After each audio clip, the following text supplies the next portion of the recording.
Artinya saya mendapat bocoran, saudara. Saya mendapat bocoran Ibtu Rudiana akan segera ditahan.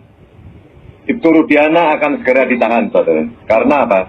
Dia membuat menjadi institusi kepolisian menjadi gaduh gara-gara seorang yang namanya adalah Ibtu Rudiana.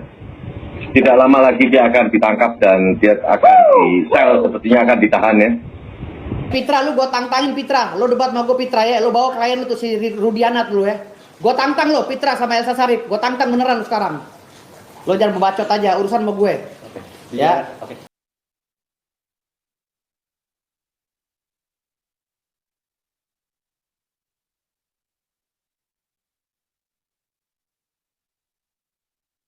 Baiklah, maka dapat kita simpulkan Kapolri Komjen W. Groseno baru-baru ini memberikan saran untuk Ibtu Rudiana agar ditahan lebih terdahulu ketika berjalannya penyelidikan ulang kasus Vina Cirebon.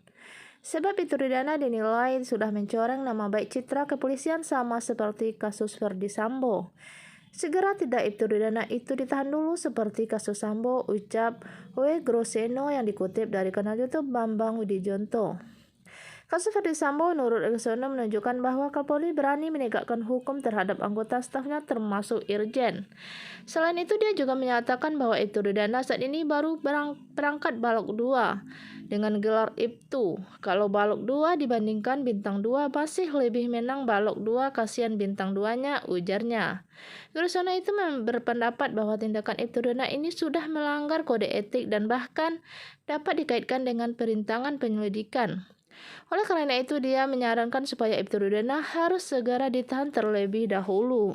Selain itu, Mabes Polri telah membentuk tim khusus untuk menyelidiki kasus Vina Cirebon sejak awal. Sekian informasi dari saya ucapkan terima kasih.